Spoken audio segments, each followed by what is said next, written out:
Thank you for attending. This should take about 20 or 25 minutes. This is two reasons for talking about EBM as a journey. One, I introduced this idea of EBM as a journey in a webinar last year. I think it was in November, sort of the early versions of this, and I wanted to expand on a little bit, but I also we wanted to coincide this presentation with the launching of the new website, the Healthy Landscapes EBM website, which I will integrate into the talk in a while here. So with that, the problem that everyone's faced with here when we talk about EBM, and everyone has different versions of it, is that it's an attractive concept. It sounds really good, full of promise, sort of a holistic way of looking at forest managing natural resources, and on paper it seems to resolve a lot of the issues that we face today. So I would say, if anything, interest in EBM has actually been increasing, I would say, over the last few years. Now, the issues are that it can and it has been defined in a lot of different ways, and that has actually caused some confusion and mistrust, and we learned that the hard way in our dialogue sessions. But the whole idea of EBM is multidimensional. It's really a complex problem. It's not a single piece to it, and it also represents significant change. And I was originally going to talk about change and launch a poll and ask you guys to vote on, at what point from 1 to 10 would you feel like you would start to get stressed out, and that's enough. And we're starting with easy ones like new phone, new boss. Maybe that should be further along the line depending on who it is. New GIS reporting system, all the way up to new small p and large p policies. So this is meant to my attempt at creating sort of a scale of different levels of change, different levels of severity. The thing about EBM is that it involves virtually all of these. That's how complicated it is, and that's how much change potentially is involved. It's interesting diving into the science of change, and the simplest one has 3 levels: developmental, transitional, and transformative. Developmental is more or less the kind of change of that you would expect with a couple of new indicators being integrated and so on. It's slow. It uses the existing systems. There's lots of time to test things out. And on the other end of the scale, a type of change is called transformative. It's not just that there's a lot of change, but it's hard to predict exactly what the change is going to be. In some cases, you don't actually know what the outcome is going to be. And EBM has been associated with the right-hand side of this diagram by many of the experts. One of my favorite quotes was Ed Grumbine in one of his papers, and he called EBM a seismic shift in perspective. And I love that phrase. And so the solution to the problem. Number one, EBM having many definitions. Well, what we did is we created an inclusive definition, one that you could argue with the details in terms of whether something belongs or not, but there's nothing missing from it. So I will talk about that. Second, as a complex problem, break it down into more tractable elements, into something that you can manage one by one. So you don't have to manage EBM as a whole. You can manage a component of EBM, or you can tackle it one piece at a time. Then you want to define, this sort of quote unquote ideal state in terms of EBM for each of those elements. And then what I did is created sort of a roadmap of a transition. So it isn't just you're not doing EBM and now you are. There's a pathway for each of these elements that moves from where we are today to this EBM state. And that's where the journey comes in. Okay, so it's not about whether you're doing it, whether that end state is achieved or not, like a checkbox, but rather that you're attempting to move the yardsticks further to that, and you're making progress on it. And it might not be with one of the EBM elements, it might be with 2 or 3 or 4. So then EBM is not the destination, it's a shared commitment to the journey, okay, as opposed to achieving the ideal state. So it's not just a journey, it's a shared one. So let me dive in a little bit here. So the first step, these are the sort of the EBM gurus, Ed Grumbine, Malcolm Hunter, Jerry Franklin, Reed Noss, Hal Selwasser. These are the guys that were writing about EBM, 25, 30 years ago. And picking these papers apart, you find that even they don't agree on exactly what it is, not surprisingly. But there are some, the details here don't matter. This is just my way of trying to figure out who was on what page. But to me, it came down to four basic pillars: strategy, process, partners, and benchmarks. The benchmarks one, I'm going to start with that. Those are the, traditionally what we think of as coarse filter indicators. So, patch size, old forest, patch size and amount of residuals left behind, interior forest. But I've actually expanded this. So this is actually where you're going to find species at risk included. So this includes all indicators, and they're all a part of EBM. Working back up then, you actually, I'm going to jump to strategy. So what is it we're managing and why? This includes things like how you use NRV information, and also what parts of the ecosystem we're managing, and who's involved in that. And right now, of course, one of the we like to use the silo analogy, and the idea behind EBM is that there's only one silo. There's not multiple. It's all the same thing. We're managing the same thing for the same reason. In terms of process, that's sort of the implementation. So what does it look like in the real world? And then this all needs partnerships. You need partners in terms of government industry. You need to have industry partners beside each other, adjacent to each other, embedded partners, and layered partners in the energy sector. So what that looks like is the list that I showed you from those experts and sort of the 4 main groups fall out into 12 elements, okay? So there's benchmark, strategy, partners, and process. And again, this is, I would say, for the most part, what we're doing in Canada, you're going to, and what you're most familiar with, especially in other provinces, you're going to recognize the benchmarks one, right? Defining NRV, how we define targets, and how we incorporate variation. Those are the dominant discussions that are happening right now in Canada in terms of EBM. And for some people, EBM is only benchmarks, right? The strategy, process, and partnerships aren't a part of it. I went back to seminal literature, and all of those 9 other elements are very much a part of EBM.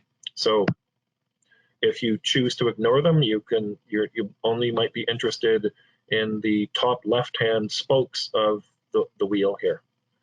But this is our starting point. Now, each of these has a transition, and I'm going to go through a few examples of this.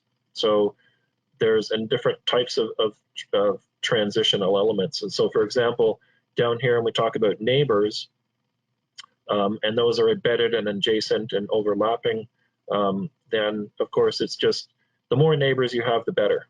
And you want to end up with all relevant neighbors. And in some cases that could be dozens. In some cases, perhaps in a national park, it's only a handful.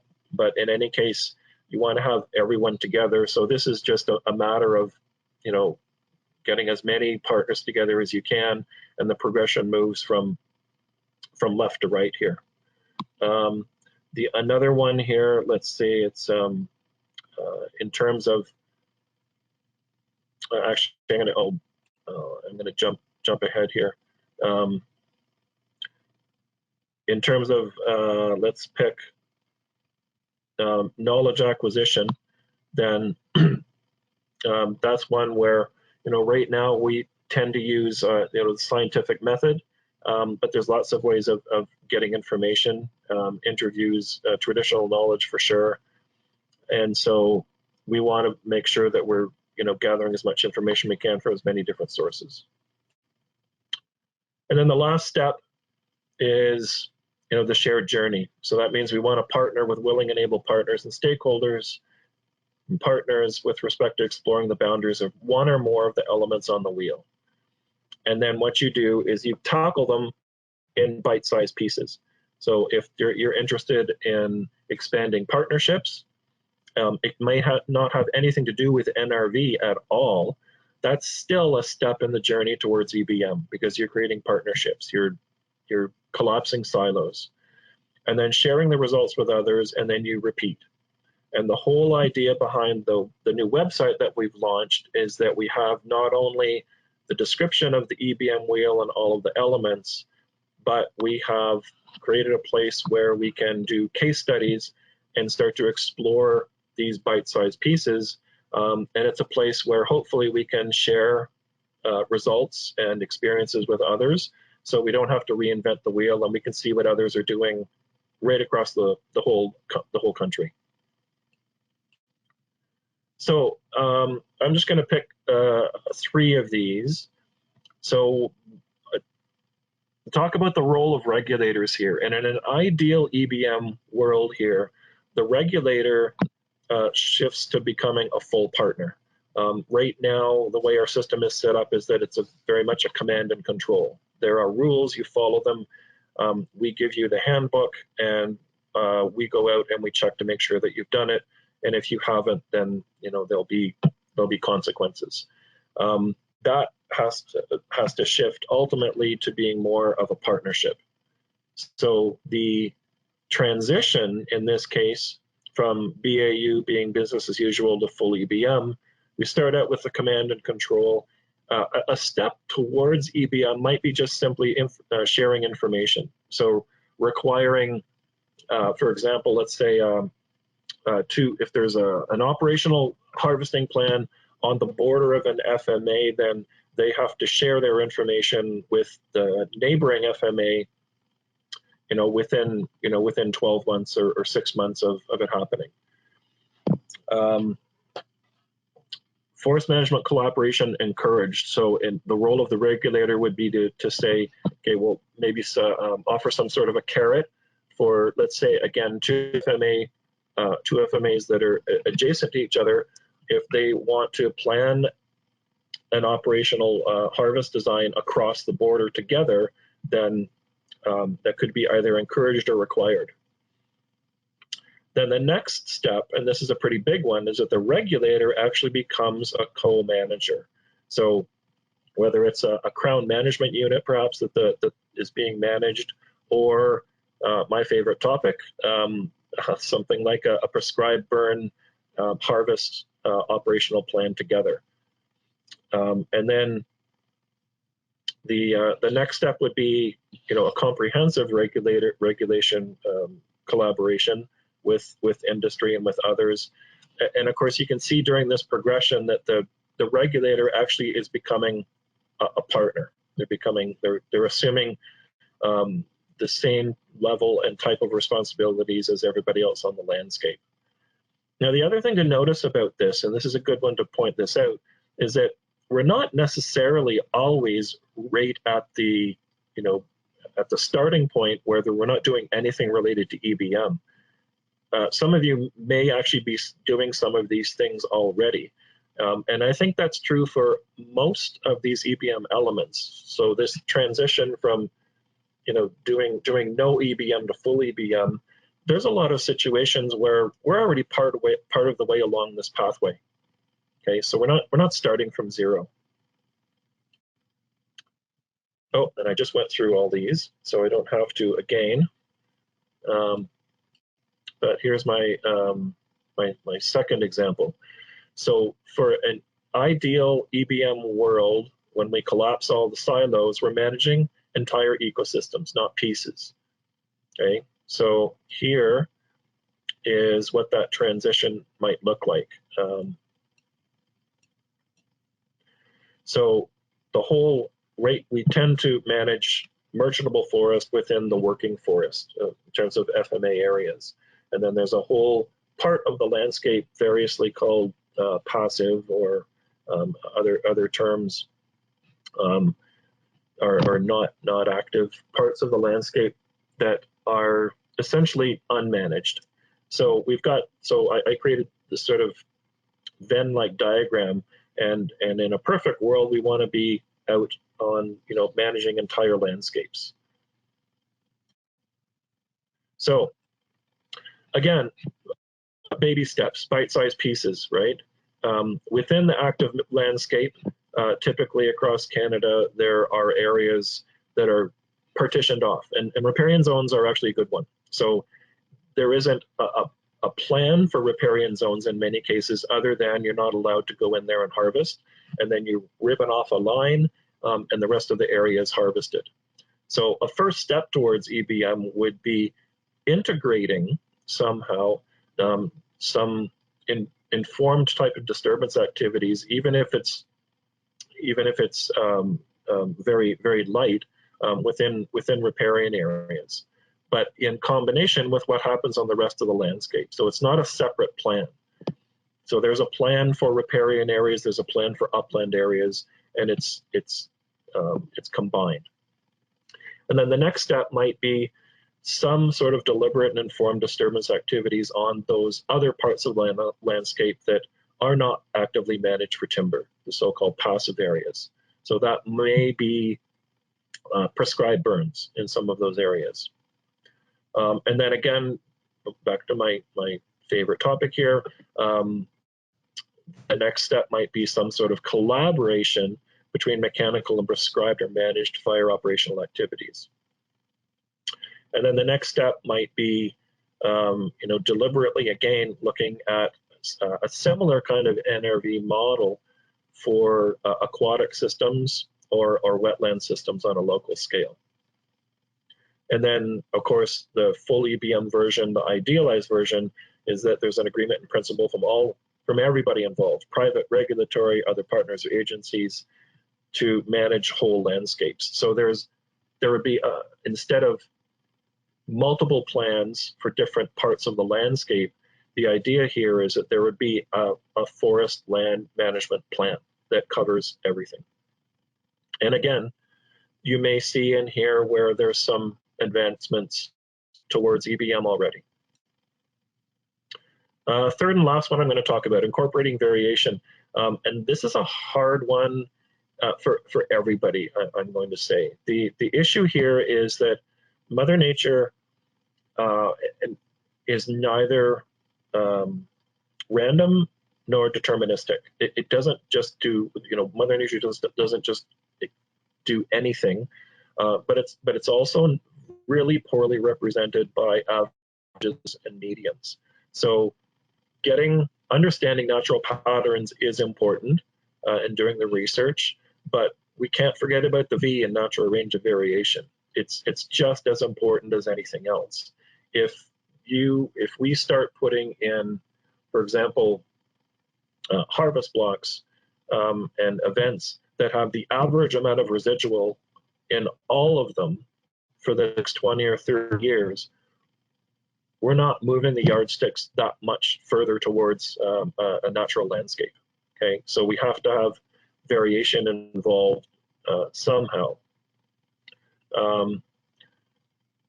So we can do that with, I would say right now we're good at using rules like averages and medians.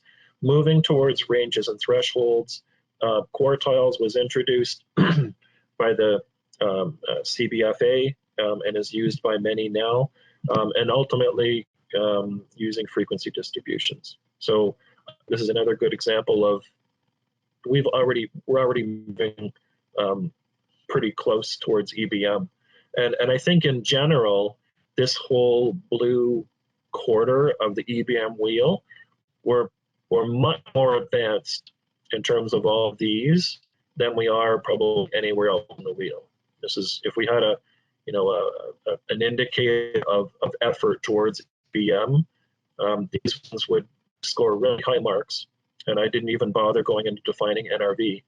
And the rest of the wheel, not so much. But that's a part of the reason for creating the wheel. So the website, I'm just going to spend a little bit of time to talk about it. Here's the address, and Ben, I hope I didn't spell this wrong. I think healthylandscapesebm.ca. So on the website, what you'll find is the EBM wheel, and the whole, again, the idea there is not this is right, but rather it's inclusive, it breaks it down. So the whole idea is to invite people to debate it, to discuss it, and to shop. And maybe there are parts of the wheel that are of no interest to some of the partners, and that's fine. The whole idea is to use the language of the wheel to encourage discussion and not be a barrier. What we've found in the dialogue sessions and the workshops is that if everyone is holding a different definition of EBM and you're not sharing it, that's a barrier and you can't get past it. So at least with the wheel, we can say, all right, you know what, I'm okay with items 1 through 9, so let's talk about those. And we can agree to disagree about the bottom right-hand section of the wheel, but let's move on with the rest of it. So the whole idea is to create a language and get past that as a barrier. We've also integrated into the website some summary information from another project that we're doing on challenges and opportunities of EBM. And the whole idea there is to start to understand where the barriers to movement towards EBM are, and where some of the opportunities are that we maybe could be taking advantage of. So right now, this is only related to, as it relates to EBM in Saskatchewan specific, but there are some generalities in there, and that's the kind of work that we would really like to expand to the rest of Canada. And then the third part of the website is case studies. And so the idea here is that we've seeded it with 12 just as examples. But the whole idea here is that it's a place where we can continue to put case studies up about any of the EBM elements, and an innovative project that moves the dial. So again, some of these actually have nothing to do with NRV. They're about partnerships. They're about regulators becoming full partners, managing whole landscapes instead of pieces. So remember, NRV is just a part of this. And right now, the focus of the 12 we cherry picked from Alberta and Saskatchewan, but the site is designed to be at least national in scope. And what we're hoping is that we can add new ones. John Wilmshurst is managing the site, and part of his job will be to create new case studies, and maybe once every month or two there's a new one on the site, so that it's a place that everyone can go to see what everyone else is doing and share information. So we'd like to have ones from, I think the next round, if I'm not mistaken, we're taking case studies from Ontario and Quebec. So we are expanding it. So one of the case studies that we use, I'll just give you an example here. I didn't do a screenshot of this, but this is actually the feature case study on the homepage of the website right now. And it was the Highway 40 North demonstration project. And this was, 2004, 2005 that we did this. And it was a demonstration. And the whole idea is that within actually this is in the middle of a caribou range. The idea here being, instead of sort of munching away at the edges of a caribou range, what if we designed a natural disturbance event that had lots of residuals and very specifically lots of corridors for movement for caribou that spanned across 3 forest management areas and a wilderness area. So one operational plan, and it ended up being about 8,000 hectares, and I believe there was about 50 or 55% residual within it. And the original plan was actually to combine harvesting with prescribed fire. That didn't happen in the end. So this project actually touched on 3 different parts of the Ebm wheel.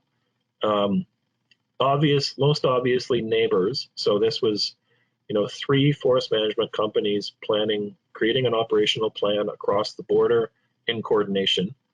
The regulator was involved in several ways. So actually, the planning process itself, there were government wildlife biologists and planners and fire specialists at every meeting. So it was planned with the regulators in the room, and originally we were hoping that there was going to be fire. So again, this sort of pushed the boundaries of what regulators do. And then the last one, up here, the role of NRV. So if we go back to this diagram, the way this was created, the first versions of this actually was a probabilistic disturbance fire spread model, because we thought, well, let's create something that is natural to begin with, and then tinker with it. So our beginning premise was we want to create a disturbance, not we want to do harvesting or we need X amount of wood. So we want to create a disturbance that is natural and performs these functions in terms of corridors for traveling and diversity. So harvesting actually became and fire actually became the tool with which to do this. So NRV, I guess the role of NRV here was elevated to being something that sort of drove the project, as opposed to indicators that happened afterwards. So that's all I've got, and hopefully you will visit the website. So just in summary, in its original intended form, and that's the caveat here, because I know there's lots of more modern, recent definitions of EBM. The original form represents a fundamental paradigm shift. Right? It's complicated, it's substantial, it's daunting, it's really complex, and there's a big distance between where we are now and that idealized version. Because of this, the way EBM has been rolled out in the from a Canadian forest management perspective has been simplified generally down to that top left-hand quadrant of the Ebm wheel that mostly focuses on NRV. And that is a simplifying version, and there's nothing wrong with that. It is interesting that when you look at the way EBM has been interpreted by, for example, scientists and managers in aquatic systems, ocean systems and intertidal areas, grasslands, and so on, their definition tends to be broader. Not necessarily every single one of the 12 elements in the wheel, but certainly includes a lot more of them. So think of, Canadian forestry interpretation of EBM as unique in that way. So to take EBM to the next step, it requires redefining our expectations. We're not going to solve EBM. We're going to we need to break it down into pieces, and we have to be happy with forward progress as a journey. And so the whole idea behind the website is to have a vessel to help with that journey, for learning and sharing.